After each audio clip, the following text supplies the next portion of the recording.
You know what? This is why I would never buy a truck. I got so many questions in the trucking industry. I really do. Even though I'm a truck driver and I've been trucking for years, I really do have so many other questions. On the back end of shit. This is why I would never buy a truck. Because as a company driver doing OTR, something is always affecting my pay.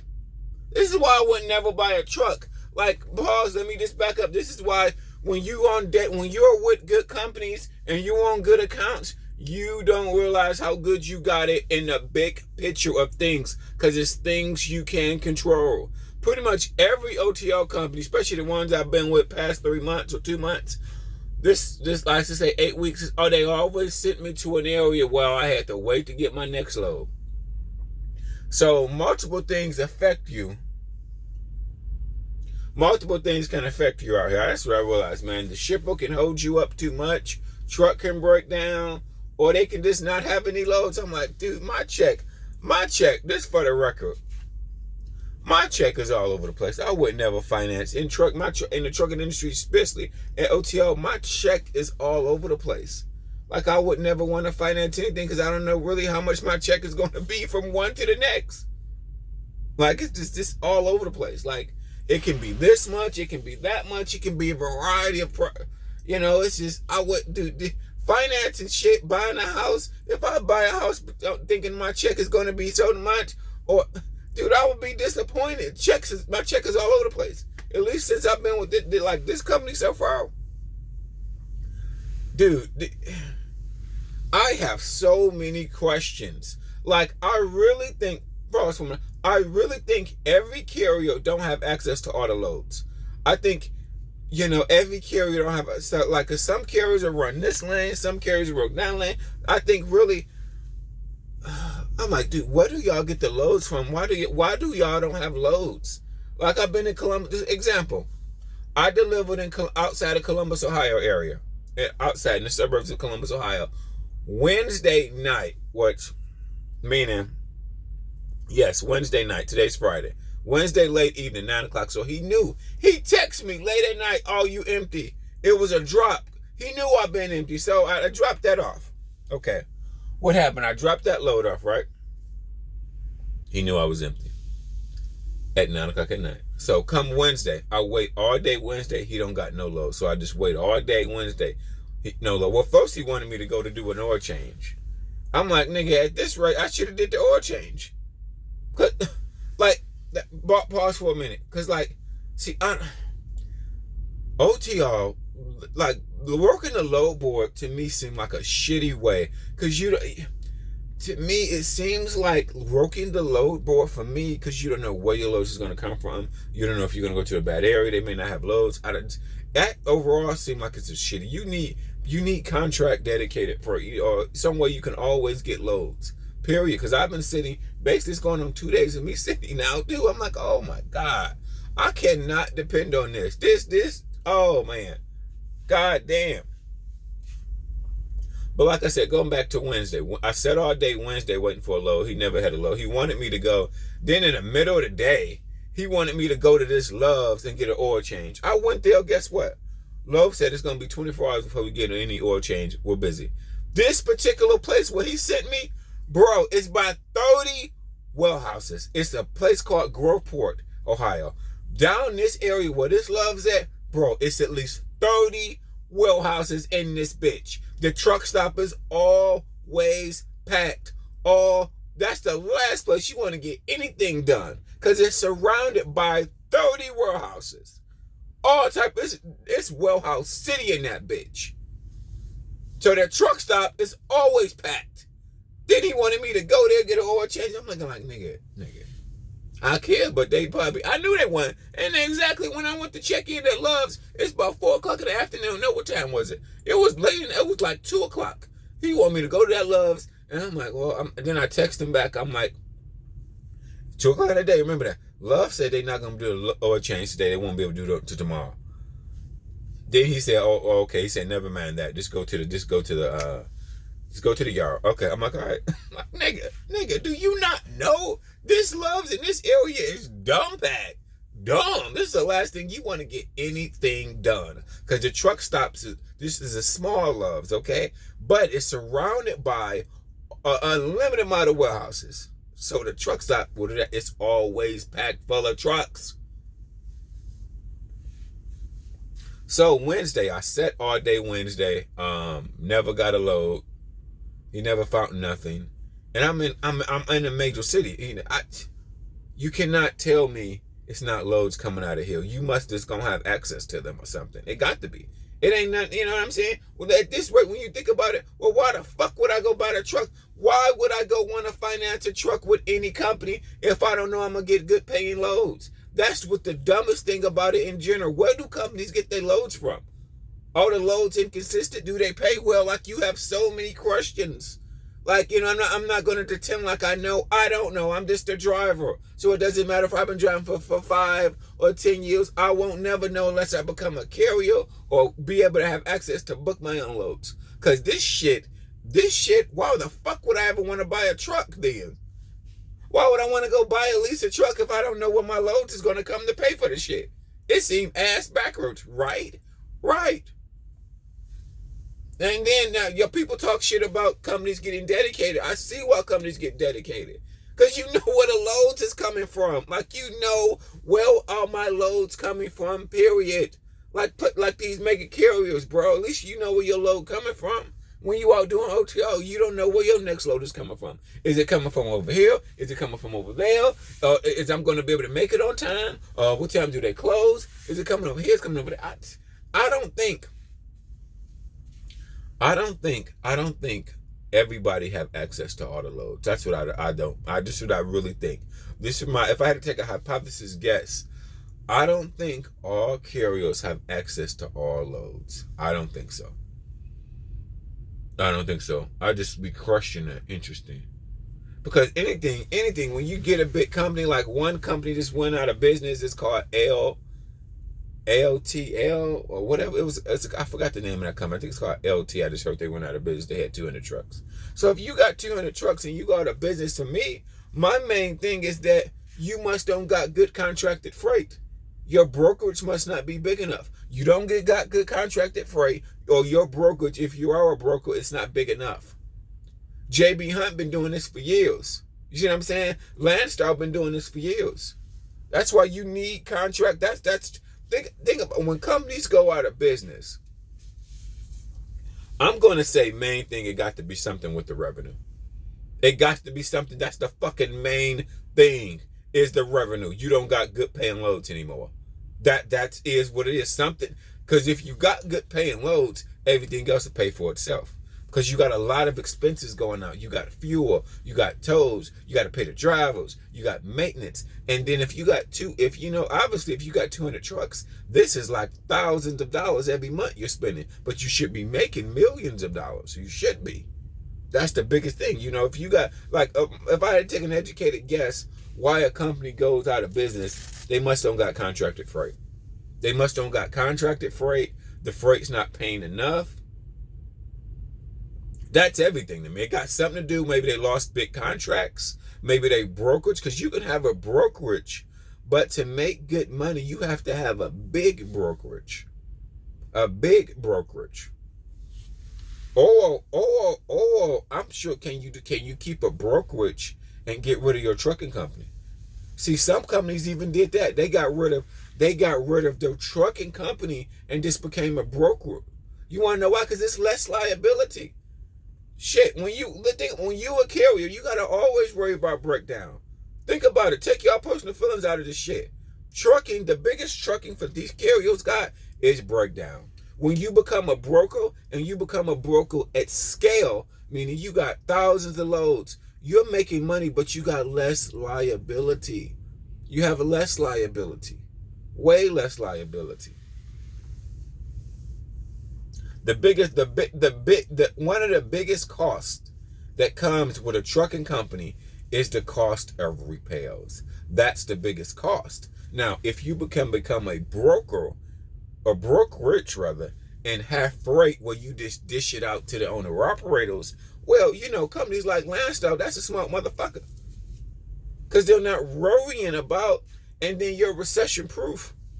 You don't got to worry about what the low pay. Actually, who's really stressed about what the low pay? The carriers and the owner operators. They're really stressed about what the low pay. If the low pay less, the brokers are still making money. The brokers are still making money, bro. I can't even depend on this. I can't really even depend on this, bro.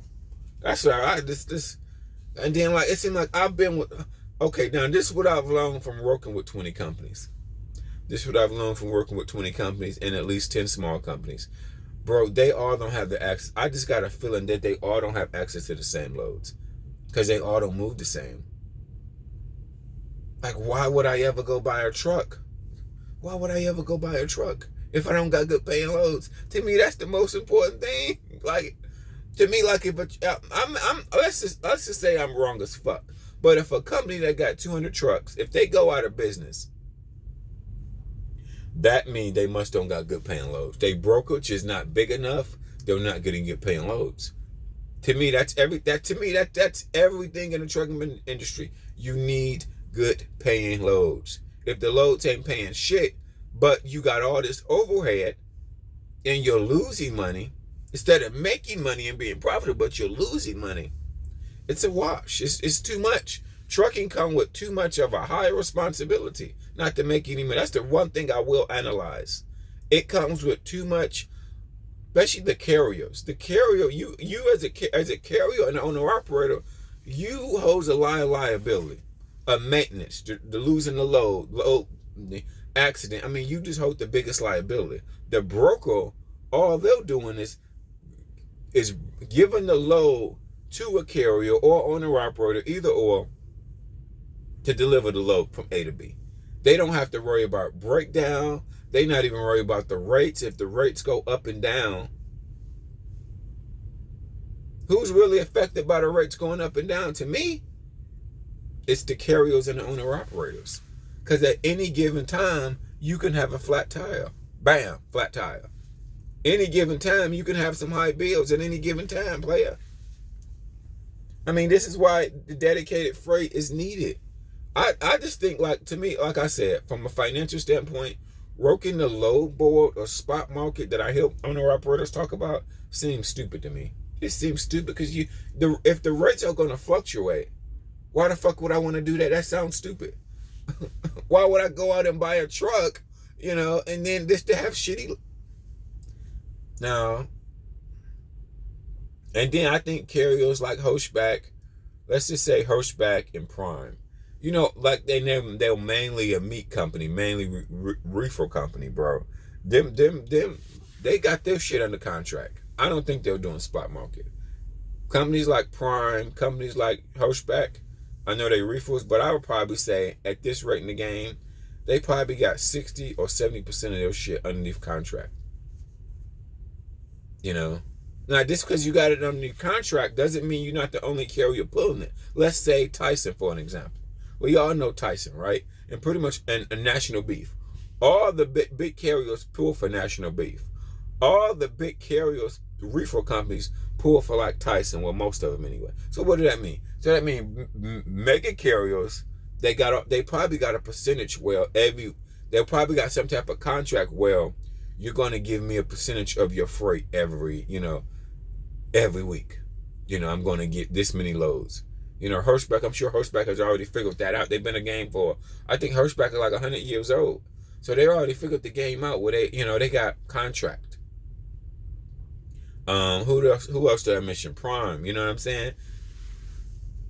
Even though when you go to a warehouse, you may see 4 different carriers there, or many of them carriers. They'll just getting a piece of the load, a piece of that freight. But man, I've been sitting for 2 days, bro. I'm like, nigga.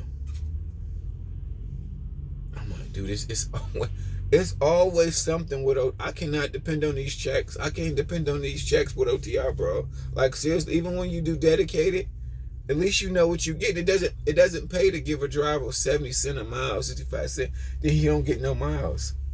I'm like, damn, if that's not one problem, it's the next problem. I've been with this company a month. maybe like a month and a half, man, all my checks has been shitty. I ain't even gonna hold you up. You may have one check was okay, the rest of them wasn't shit. I ain't even gonna tell you, bro. You had, but basically, so that means out of a month or 6 weeks, or I don't know how many weeks, you had one good week. The rest of the weeks was terrible. At least when it comes to my check, they were terrible, bro. What I had, truck broke down.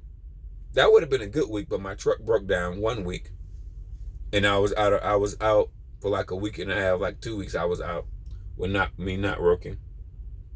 Well, a week and a half, something, I forgot how long it was, but it was a while. I was out like a week and a half. And okay, and then so, and then what, one week, the warehouse didn't unload me on time, so that cost me my weekend load. So that fucked my check up, because the warehouse took an extremely long time to get me unloaded, even though I was there early in the morning. They costed me my afternoon load. So 1 week it was the truck. The next week it was the warehouse cost me a load. Dude, I'm trying to think. What else has it been? Every week has been something. I can't even keep track of the shit. I can't even keep track of the shit. Now, this week I was doing okay so far. This week I've delivered, but now this week I'm back rolling, right? Okay, because last weekend, what cost me a load was the shipper keeping me 8 hours. That cost me now a week later, I'm dealing with another problem. Now I'm sitting, going on my second day sitting. You've been sitting for 2 days waiting for a load in a good city, in a big city. So that's what I would probably say. This is what I think too. Remember, when it's contracted, that I think when other companies are going out of business, other companies are doing great. You want to know why? Because you don't see their freight, because their freight is only with that carrier. That's why how you get dedicated accounts, because you have to go to a carrier that's pulling Honda only, or you have to go to that carrier that's pulling Target only, or that's pulling. It's freight still going. Freight is still going on, but a lot of carriers got freight underneath contract, so you're only going to pull this freight unless you come to this brokerage like Landstar, or unless you work with this dedicated account with JB Hunt or Swift. You see what I'm saying? Freight is still going out, and I don't even know what's the load board. Is the load board where they put leftovers? If the load board where they put the leftover freight, I always be asking myself that question. Is that it? I don't know. Pretty much every carrier I've been in, like I said, if I work with that carrier 2 months, it's gonna be sometimes they're gonna send you into an area where they gonna have this. It's gonna be some waiting from to find you a load. Pretty much every carrier that I've been with for some months doing OTR, they've sent me to an area. Well, it probably took them a day or a day and a half to find me another load. Pretty much every carrier I've been with. So what does that mean? That means they tell me they sent me to an area where they have a hard time getting the load out. That's what that means, basically. But this, I was somewhere like Iowa, South Dakota, that's happened. But I give them, because them places are dead. You never go into Iowa. And I did research myself. The states with the lowest amount of freight is Vermont over there, that northeast, way up in the corner up there by Canada. I think that's when I Googled it, they said that state has the lowest amount of freight. The lowest. It makes sense, because I've almost never been there, only with like one carrier. I never go to that state. But New Jersey, Pennsylvania, shit, I've been there with every motherfucker. Every carrier I've ever been with always had my ass in and out of Pennsylvania, in and out of New Jersey. For sure. That's for damn sure. And Illinois. So I would say, who always got all the freight? Illinois, Indiana, Ohio. But here's the thing, I say that, but I'm in Ohio right now, and I've been waiting going on 2 days. He don't got no freight. That's why I see stuff like that. Why would I want to buy a truck if I don't got freight? See, this is why the fuck would I ever go buy a truck? This makes it sound so stupid. It's components to trucking that a truck driver just don't know, because he's not on the financial part of it. The finance part of it is where do my loads come from? Where does good paying loads come from? That's what a carrier know. That's what a carrier is dealing with.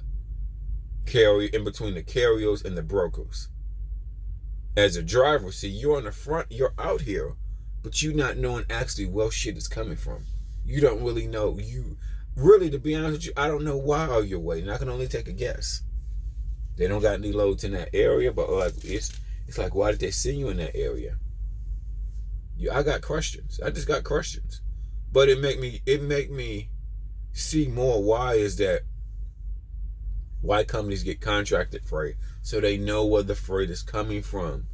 Let's say even like if Walmart, or let's just say Walmart or Target slowdowns, and they know during a specific amount of season, this time of the year Walmart is going to slow down, or this time of the year Home Depot is going to slow down. But see, the carrier in advance already know that, and like the contract may always say, during these months we're going to have slow freight, a reduced amount of freight. But during our peak season, let's say in between, springtime, Home Depot may be busy. Lowe's and Home Depot may be busy. Christmas time, October to December, the big retailers may be busy. Walmart, Target, stuff like that. But then, January, or February, they may slow down. It may have a reduced in February. You know what I'm saying? But at least the carrier know that ahead of time. They know that ahead of time, bro. So, shit, I just don't see this like, damn, man, this didn't have you're sitting as a driver. It's nothing that you can do as a driver. You're waiting. That's why I think behind this seat, so much interferes with my check, bro. So much interferes with my check. It's like, damn, bro. I wouldn't want to finance. I ain't financing no house with this shit. If I was financing a house and paying car notes, paying this, I would be so stressed the fuck out, because my checks ain't never consistent. I would be so stressed the fuck out because my checks ain't never consistent. God damn. My checks ain't never consistent, man. This is, oh my God, bro. Damn, this shit's terrible.